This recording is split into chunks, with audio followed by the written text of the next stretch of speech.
Hey guys, what's going on? This is ggurface, and I'll be talking about a game between mouzMorroW and Artosis. Artosis is actually SRS, Razor, and Annie. And mouzMorroW is spawning as the blue Terran player at the lower right hand corner, while Artosis at the upper right hand corner. The map is Metaopolis. This is game number 2 in the IEM. IEM stands for Intel Extreme Masters. This is the group stage, so everyone is actually playing everybody else. They're playing games best 2 out of 3, and these two have played one game before. This is game number 2. Immediately we see mouzMorroW sending out an SCV scout, perhaps even before the supply depot. Very strange. Oh, he's checking the middle. Maybe he thinks his opponent is Zerg or Terran, and he's putting his barracks right in the middle of the map, probably an early rush of some sorts. And we do see Artosis is scouting the map. And as the map gets underway, I want to talk about one thing with you guys. If you have noticed, there's been a lot of talk lately about the race for Zerg, because Zerg is actually a little bit underplayed at the moment. Underplayed, not underpowered or under whatever. Underplayed, as there are not that many players who are playing Zerg. And I think Blizzard is taking a notice to this, as they are saying that they're trying to make some balance changes, because there is a significant percentage difference according to some recent polls for Blizzard and the server populations as well. Zerg is only about 20-something percentage. That is quite a significant drop from the Protoss and Terran, which have a little bit over 30. So it's a little bit noticeable. There's a slight difference in the players who choose to play these races. So what are your guys' takes on this matter? At the moment, mouzMorroW is scouting, and he will be able to see the Zerg at this base, and this SCV is returning once this SCV has finished scouting. 2 overlords returning to base. They don't want to get picked off by the early Marines, which is what is actually coming out. Let's see. He does see the barracks over here, so Artosis does know that there is a barracks, and we do see an early quick contain with 2 bunkers right outside. This seems like mouzMorrow's plan.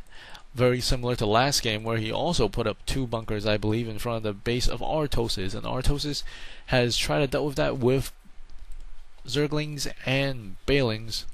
Let's see what he does this time. He sends 2 Marines, and mouzMorroW sends 2 Marines inside Artosis' base, and he's going to try to do some damage to this spawning pool, but these Zerglings do spawn, and they're pushing the max slightly, but the Marines are not slightly deterred. They move back a little bit. He don't want to lose that, but he gets inside the bunker, but he comes back out, and this Marine is able to get vision while his 2 other Marine buddies are safely away from harm's way, and he is able to snipe off those 2 Zerglings. This Queen comes out with a couple of Zerglings, and will this be enough to take down? There's 1 Marine who's actually giving them vision.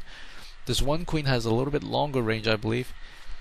And the scan goes off to see if he's built any Baling's Nest, and he will catch the Baling Nest. That is happening right up here at the moment. Metabolic boost coming out for the Zerg player. Artosis, a bunker a little bit further away, as in the last game these bunkers were bursted by the Balings, and from the last game's experience, mouzMorroW has decided to put a bunker slightly behind, and we do see Zerglings coming out. These bunkers are rather filled, and 1 Zergling gets picked off, and the other Zerglings back off. And wow, he's actually spending quite a bit of investment here. Instead of expanding, he's actually putting a massive number of bunkers. So if 1 bunker should fall, they can rush back and go to another one. These Marines are moving back to the bunkers, and he's setting up a contain. Wow, this is actually very annoying for Artosis to deal with. I think he's trying to come up with Balings to try to get through this. I don't think at the moment he actually sees. Oh, he does see all those bunkers at the back. This has got to be quite annoying for the Zerg, as he does have 1 Marine in each bunker at the moment, and these bunkers will severely increase the HP of the Marines, as the Marines have 45 HP, whereas the bunker has 400. So it's a very nice HP buff for him, but it is a heavy investment. But then you can also always get these investments back should you decide that it's time to salvage them. If we take a look at the unit count, we see Zerglings and Balings, only 8 Balings versus 7 Marines. But these Marines are like tough cookies, because they're stuck inside these bunkers. This 1 Marine will get word whether or not the charge is coming, and this bunker is actually not filled at the moment. Probably a little decoy to hopefully lure these Balings into bursting them, but you could see that there's nothing in there. There's no light. These bunkers are well lit, whereas this one is not. Marines coming out of the bunkers trying to get sight, I guess, and this Marine is actually giving him sight of the Queen. Overlord hanging out. these Zerglings not wanting to move out, and the Terran player is successfully containing the Zerg player. This is a very interesting strategy, using a lot of bunkers to contain the Zerg player, preventing him from getting an expansion.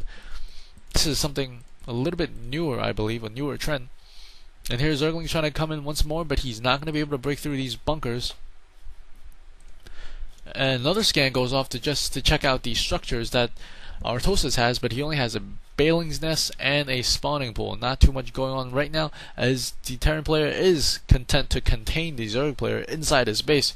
Very nice position. 2 Marines here, 1, 1, 1, and this one, the most important one, has 4. But the Zerg player Artosis does not know this. He just knows that these things are filled. At the moment, he's still planning on breaking it. He's actually morphing into a lair. Reactors going up, signifying that he's probably going to get a lot of Marines. His Marines work very well against these Zerglings. More and more Zerglings coming out. Marines coming in to harass the spawning pool. And this queen accidentally clicks his own spawning pool, actually hits it a couple of times. Bailings in the corner, Zerglings in the middle, and Overlords everywhere. And here, the Overlord's trying to get sight of the base, but he's unable to, as he is actually just staying at the side, I guess. Marines are all released for one moment. One Marine goes up and gets sight, and these Marines pummel away at the spawning pool. I guess this is not going to be a very good placement for the spawning pool from now. Maybe you want to put it back here next time, as it is a little bit further away from the ledge. And we do see a Nidus network going out. Ooh, this is very good. Oh man, that is a perfect counter to this. Just completely bypass these bunkers. Why throw your units away at a bunker when you can just throw it into his base, behind his base? And this Overlord will be key to be able to spot that Nidus network and perhaps get it through behind the enemy lines. This is very exciting stuff coming up. Bailing's Nest, spawning pool, stem pack going up for the Marines, additional Marines coming out. These Marines, however, I think are concentrating over... Where are the Marines? The most Marines are inside the bunkers, I suppose. There's 21 Marines there. There's actually quite a bit of Marines over here. And some Marines and Marauders here. Let's see if he does see this. No, he's not scanned, so he doesn't know about it. Nidus network going up. And we see a Nidus Worm is going to peel out over here. These units are filling into the Nidus Worm, and we might see a attack on the Terran's base relatively soon if he doesn't have an answer. It's still 1-1, however, for each player. Both players have only one base. A scan has not gone off, so the Terran players does not know about this, and if this patch of units runs over here, he might be able to see it. He doesn't actually see it, and these units are running back for some reason. He has not scanned it, so he doesn't know these units are over here. As the Zerglings pour out of this little tunnel, these Marines sense something is up, and they do come, and they do see it. Wow, very, very nice play. And these Zerglings take this down, but there's a bunch of Bailings hurling very quickly, and the bunkers are quickly they're salvaged. And these Zerglings trying to get in. There's 2 Marauders perfectly placed on the ramp, preventing them from charging up, and then a good portion of the Bailings do get killed, but then there's only a bunker and some supply depots that are crushed. As he knows that he's gotten the door broken down a little bit, now he's taking the time to expand. Nidus network still readily available, and here we do see some additional Bailings being produced for the production shop. We see a lot of bunkers going up here, SCVs, and we do see these Marines stem, and they try to take out these Zerglings, and the Zerglings run for it, as they still are 0-0 and 0-0. Bailings come out. Now both players trying to take their first expansion. Artosis was denied the first expansion for quite a bit, as mouzMorroW has placed very good placement of the bunkers in front of his base. And here mouzMorroW is actually scouting with the factory, and the factory will be able to take sight of those Zerglings and Bailings.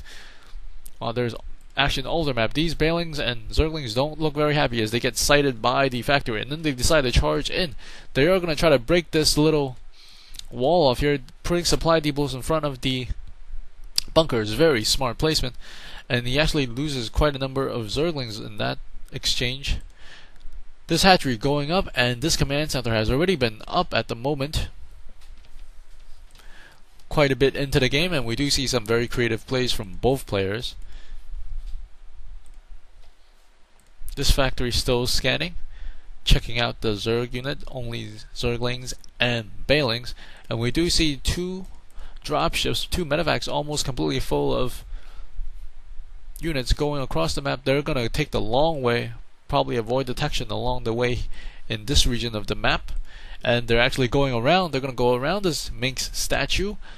A spine crawler is gonna go down for the Zerg player, and we do see quite a bit of units gonna march up across here, and we do see these two medevacs are going into the back region. And that has lured all the units away from the main base, and as a result of that, he will be able to get some shots. They drop off a couple of Marines, but this was just a diversion, and he's trying to set up and destroy and take down this hatchery. He does not care about his units. He's not actually focused firing on anything else but the hatchery, and the hatchery goes down. The hatchery goes down. Wow, very nice play by mouzMorroW. All the supply depots going down to allow his units to retreat, and he does have a factory still here in the back. This is very troublesome for the Zerg player, as he really needs to get a second base if he wants to stay inside this game, because 2-base Terran will easily crush 1-base Zerg, in my opinion. And now these Zerglings are actually, these drones are actually long distance farming. Multiple mules being called down for mouzMorroW. If we take a look at the income tab, there's quite a disparity, almost twice as much income for the mineral count. Factory's still scouting around. He does not know where the Nidus network is, but he's just scouting, just maybe hoping to find that Nidus network. But the Nidus network is over here, very well placed. 2 additional medevacs coming out for this Terran player, and this Zerg player is actually going to not rebuild his hatchery.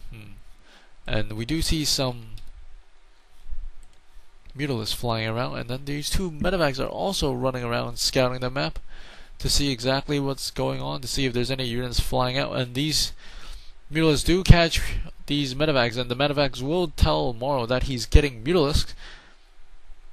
And while this is a very nice contain, these walls will block off the Zerglings and prevent us around on the bunkers pretty well, and the bunkers aren't actually not that expensive. We do see a drop coming in. As soon as the hatchery goes up, it's gonna go down once again, and these Zerglings are trying to get us around on here with these Balings, and he will try to kill off that 1 Marauder, 1 Marine.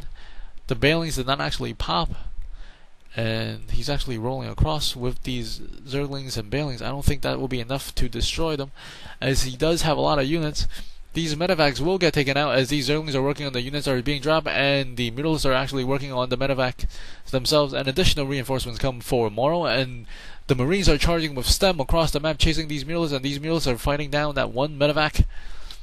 And still he could not find the Nidus network, but I don't think that will prove to be too much of a difference, as there are a lot of Balings being morphed in at the moment. Hatchery going up once again. Man, this is a very difficult game for the Zerg player, as it is very difficult to survive that early contain with the bunkers and the Marines, and now he's also behind in a number of bases. Well, not behind in bases, but he's going to be behind in income, because he doesn't have the workers there farming, mining actually. And this group of Marines stems up and takes it, and we do see a sensor tower going up to give information on the movements of the Zerg units. And here we see 1 tank siege, 2nd tank siege. Wow, and those 2 siege tanks take a good, nice, healthy shot at the units, and the units are forced to be forced back, and the hatchery is going up here, and we do see the factory just floating around. Medevacs and Marine just scouting to make sure that no additional expansions are going up, because you want to make sure your opponent is on 2-base if you're on 2-base. Especially if your opponent is Zerg, because that will give you an advantage overall, I believe. And we do see a lot of Marines and some Marauders and a bunch of medevacs. As I don't think he has enough air to deal with the medevacs. He might try to take out the infantry head on, but he's now just getting his income right now, and another scan goes off, and right now he's going to press his advantage, seeing that this hatchery has gone up. He's going to take the hatchery down once again. Will Artosis be able to hold off this attack? He's sending out his Zerglings, but these troops are retreating into the tank fire, and the tanks are actually taking down a good chunk of the units, and he only has Balings left and only these Mutalisks to save him, and these Mutalisks are going down. Actually, the Marines are charging back up to finish the last Mutalisk, and right now I don't think Artosis has any more units, and he calls GG. What an exciting game. Very, very aggressive play from both players. If you have liked this, please subscribe. Thanks for watching. My name is ggurface.